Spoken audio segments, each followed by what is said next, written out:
So I take, as soon as I get through security or whatever, take that off, put it on the roller. Now I'm rolling. Now, granted, it's so top heavy that it'll like take you and 10 other people out if you let it go down. But like that is my hack. So I'm not carrying that stuff all the way through the airport.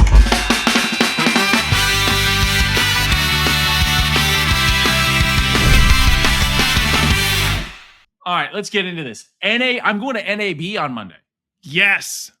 We're going out to. So first and foremost, I fly out of LA to Las Vegas, 7:45 or 8 a.m. or something like that. I land 10:30. Land at 10. I'll be in the booth at 10:30. I then fly out that night, and I'm back home in my car at like 10 o'clock. So literally one day. Like less than a day. I fly in, fly out, same day. Holy cow, dude! I want to you are going. I know this is a tech and filmmaking, content creation, but I am going to get a little bit into part of what we do as filmmakers and content creators is a lot of travel. Yeah, and oh my God, Southwest has now gone by the wayside. I used to I'm like Delta number 1, and unless it's just ungodly expensive. Like, unless it's like 5 times the price, which, LA to Vegas on Delta is not always, is definitely not the cheapest. No. So I already knew Delta was kind of out on this. The flights were like $400, $500 round trip for Delta, which I was like, okay, we're not doing this. And Southwest is usually my go-to. Southwest from an LA to Vegas is usually under like $150 round trip. Yeah. It was $350 round trip. So I took the bullet, and I'm flying Spirit Airlines. Oh no. I'm flying Spirit Airlines, but I'm literally walking on with AirPods and an iPhone, which is also wild. I have never ever flown with nothing. Like, I've done the just carry on, but I've never literally flown with nothing, dude. So it's going to be an experience. I've done that. I've done that for projects. The last project I flew to DC on, I literally just brought my camera bag. And I was talking about no camera bag.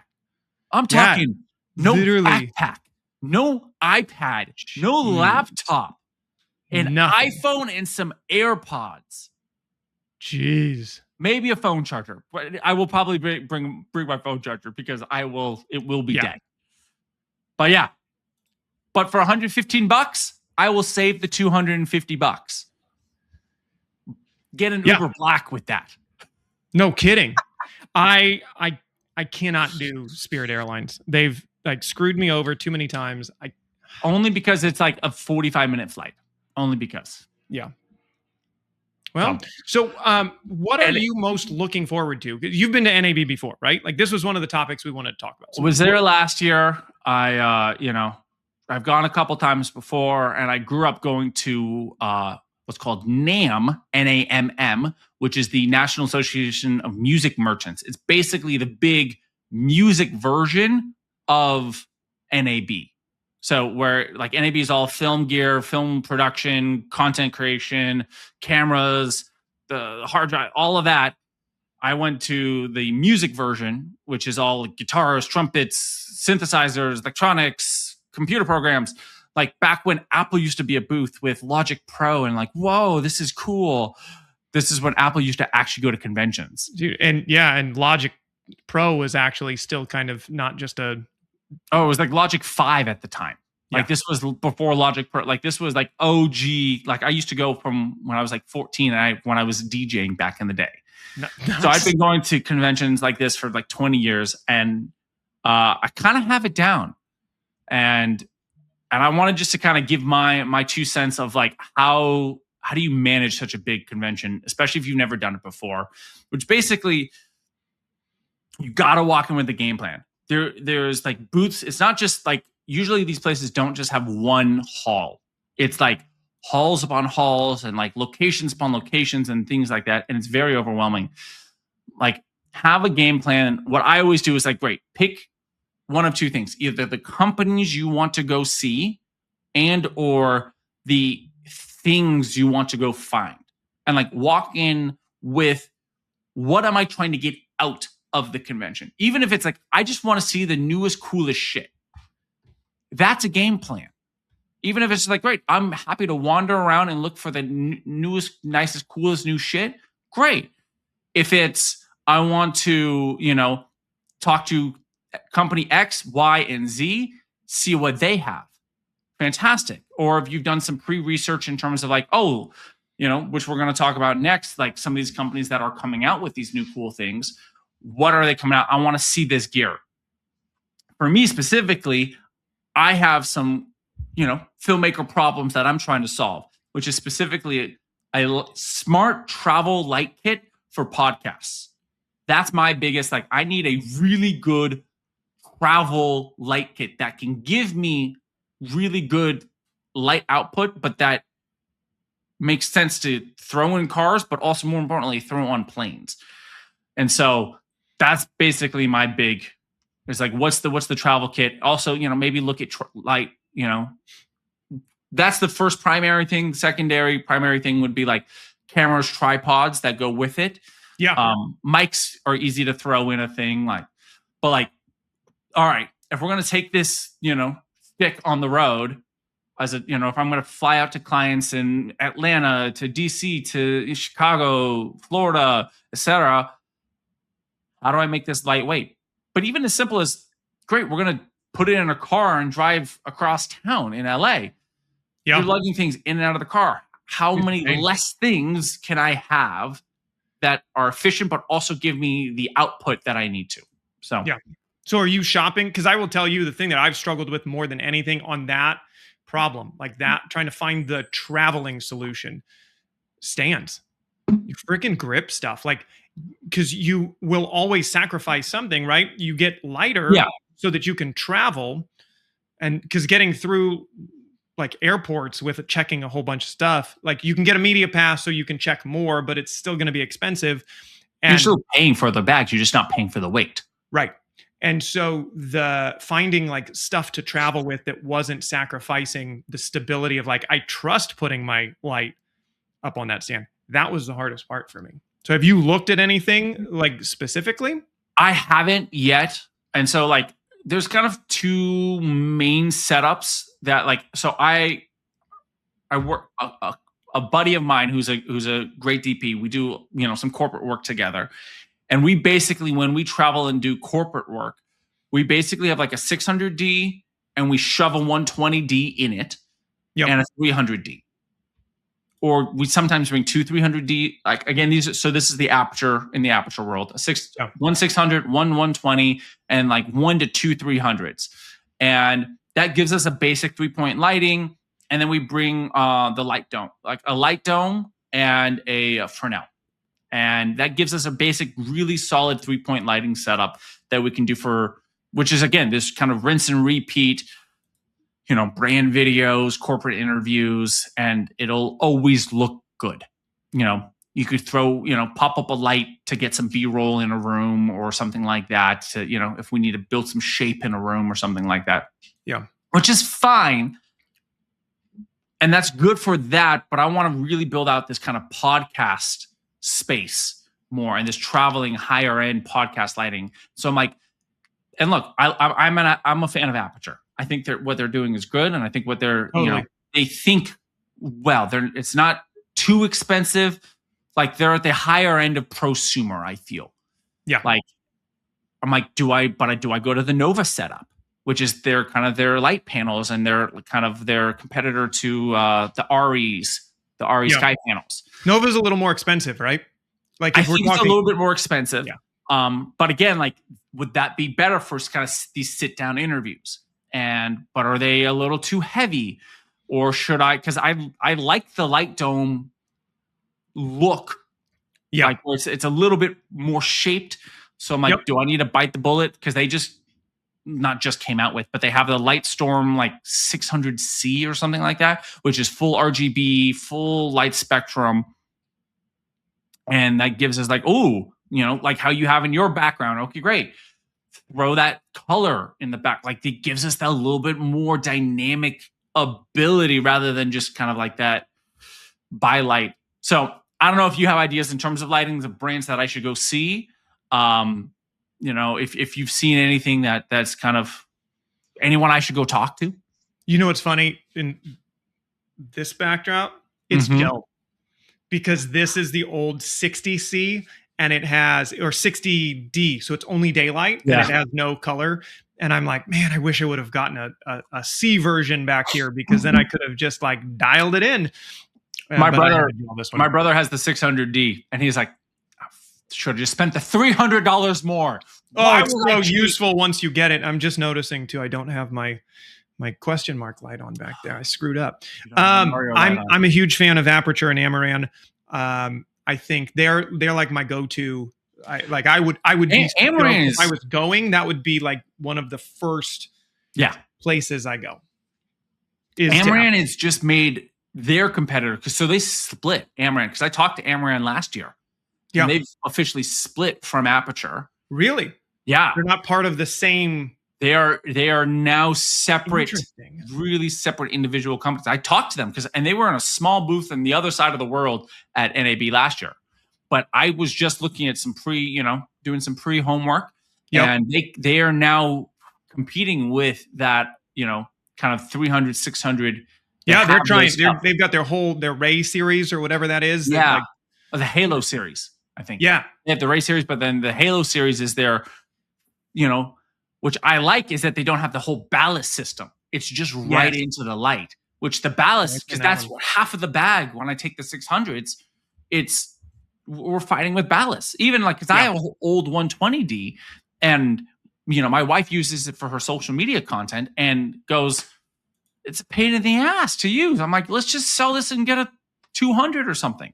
For sure. Let me see. I found it here. Where's my... I add that. There you go. Okay. So the Halo, here's the only thing that I would say that I was noticing.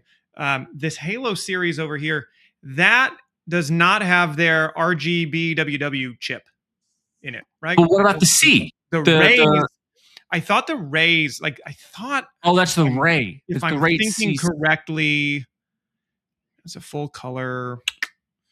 I think this is like the more solid, but now I'm like questioning everything I believe in because I guess I meant more the Ray series. So you have the X and then like the 60 I wouldn't go for. Like I'd go for I need a 600. Yeah. But I mean, I like these like little lights for like splash lights. That's the cool part. I always travel with the 60s because they're super easy to power. I need solid, face lights, especially, if I'm shooting in any type of room, because, we're not going to be able to control the light as much. Like I'm going to have to fight the sun. And so that's the hardest part. So I did one shoot in the last couple of weeks that was very inside, very dark, very easy to control. And 300s, loved it. Yeah. 300s. And then a couple of tubes for hair lights and some room light. Like we had a little snoot for our little background detail. Great.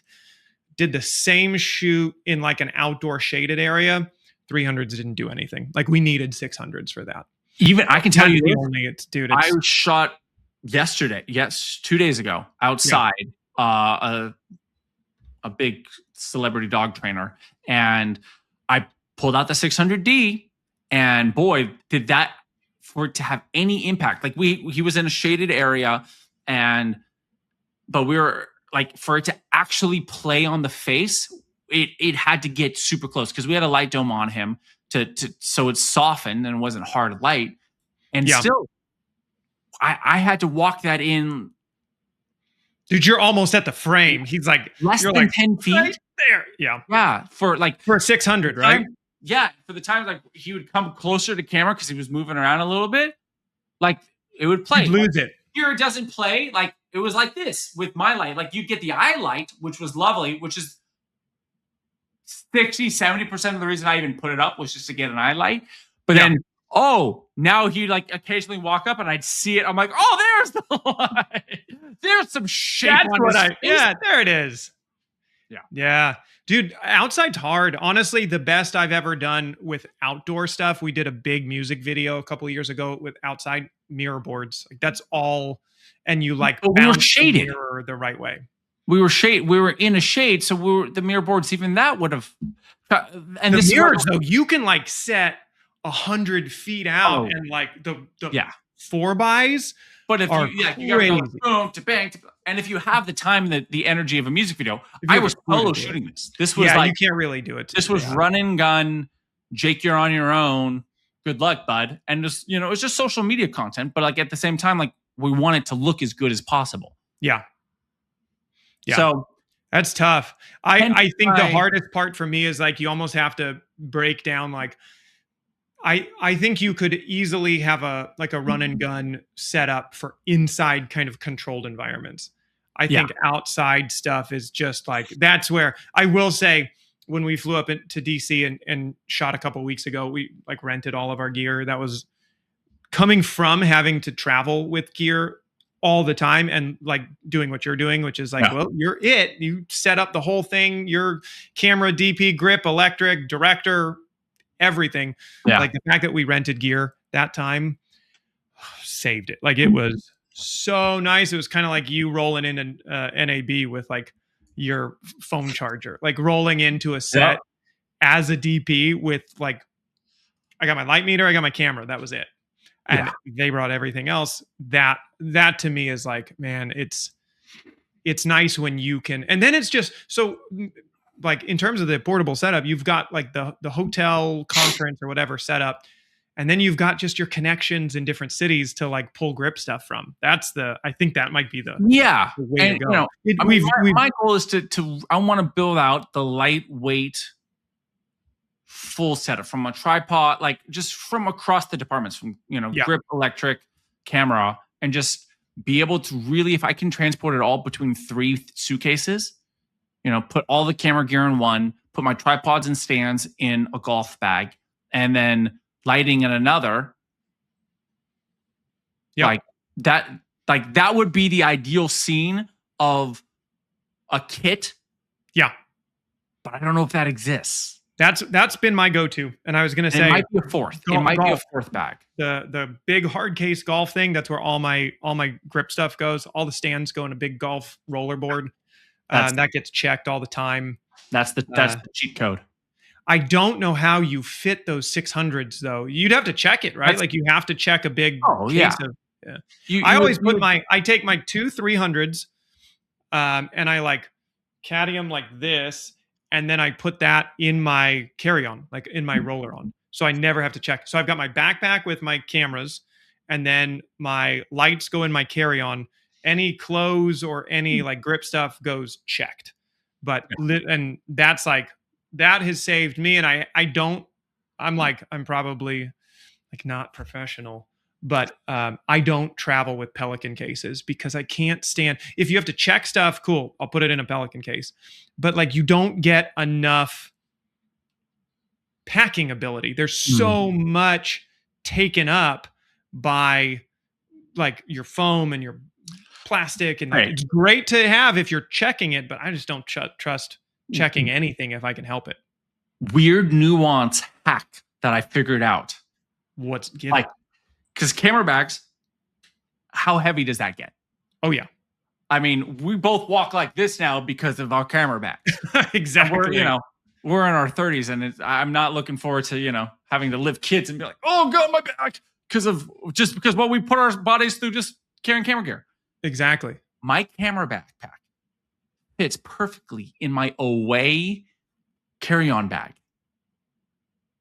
So that's my hard shell case. So I can bring an actual laptop backpack. Yeah. And just put my camera bag instead of a Pelican case. I can fit everything in my actual backpack carry-on, and I just wheel it through. So I don't have to carry any of the weight on my shoulders. But now you've lost the hard shell carry-on. Yeah, that's my only thing on that one. Because now you carry the 300, because you're psychotic and you carry the 300. But that's my point. I roll it. I don't carry it. I roll it. No, but that's my way of doing it. Where I'm only a camera bag when I travel. Everything else, I'm like, I'll just check it. Don't have lights? Great, I can rent it and buy it. Whatever. Rent's great. Rent's a great way to go. But yeah, the other hack, not as good as yours, but I get to keep all my camera stuff and all my like expensive lighting stuff that comes with me. Yeah. Is you just get the Low Pro has a ton of them that have the like carry on handle sleeve. You just put that. So I take, as soon as I get through security or whatever, take that off, put it on the roller. Now I'm rolling. Now, granted, it's so top heavy that it'll like take you and 10 other people out if you let it go down. But like that is my hack. So I'm not carrying that stuff all the way through the airport, but I do like that. So back to NAB though, so definitely you're going to hit up Aputure and Amaran, right? Like, yeah, and I'm gonna go to the different company because there could be a brand that's coming up and hustling that I don't know about yet, and that's one of the hacks that I love about NAB is to give myself that time and freedom to just explore. But I know what I'm looking for. Like, I'm not gonna go to, software or cabling. Like, I don't care. So I'm not gonna go to that section. I'm going to go to lighting, but like, hey, there could be a really dope lightweight tripod that like is photo tripod-esque, carbon fibery, but that can support good camera, weight. Yeah. Maybe so, but like I'm open and I'm like, I want to get some business cards. I want to get some get this information. And then obviously the thing that I love is the swag. Who doesn't love the swag? For sure. Yeah. I got last year SanDisk got these little like crossbody fanny packy type bags that they were giving out, and I swooped in and got one. And heck yeah, that's now they're worth $400,000 because it's SanDisk and nobody can get memory cards. So if they put a couple SD cards in there, you'd be rolling rich now. I would have been rich. But yeah, I now use that gym to go to the gym. I use that bag to go to the gym with. I put my headphones and my phone in it, and I'm like, shit, okay. All right, so what? But you're always on top of the gear and the releases. What do I need to go see when I'm at NAB? Well, one question because I was thinking about what you said on cool tripods. Have you seen this one or used this? It's like Potato Jet Small Rig did this. I saw this and I was like, oh my god, I need. This would be the thing I love about NAB. Yes, but these guys would be like Small Rig would be one of those people that I want to go. Did you know? I didn't know this. I didn't know this until I can't remember where I was that I was like, wait a second. They had mentioned all these companies. So do you know Small Rig is owned like their parent company? There's a parent enterprise that owns Small Rig, Manfrotto, Sockler, and a couple of other ones. Did you know that? I mean, I'm not surprised. Private equity is taking over everything. I'm not surprised, but like it. Illusion of choice. I'm buying because one of the reasons choice. I go buy Small Rig stuff is because I don't want to buy the Sockler name brand but it's all the same. It's all the same, so it makes sense why they kind of it isn't. It isn't because it isn't. But I didn't realize that they were all You're going to buy a 5. Like, I mean, this with the under the Shackler brand is $6,000. Yeah, I was gonna say 8,000. You get the flow right stuff or whatever it is. Yeah, but I would go try that because there's been a couple of shoots I was on. Have you used it? Well, I was gonna say that's the reason I love going to NAB is because I can try the gear.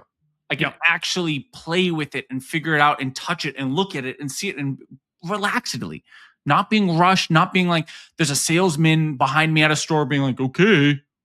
What can I help you with? Yeah, what can I, or like, I feel weird, like, or it's in the box. I'm like, can I play with it? Can I see it? Can I where it's like, great, let's just relaxedly go through it, like take my time and find, gems like that. I saw that when it came out, whatever, a year and a half ago or 2 years ago. Yeah. And I was like, holy crap, this is amazing. So yeah, it looks cool. There have been so many times where I'm like, man, if I just want to like that hydraulic thing to just level out the legs, it looked gimmicky. And then there've been so many shoots that I've been on where I'm like, no, I kind of want that. The amount of times I ask an assistant to like, hey, I'm trying to help me, while I'm holding up the camera and help to lock down the legs and this and that. And, I'm in the market for a lot of upgrades. So that's why I'm excited to go.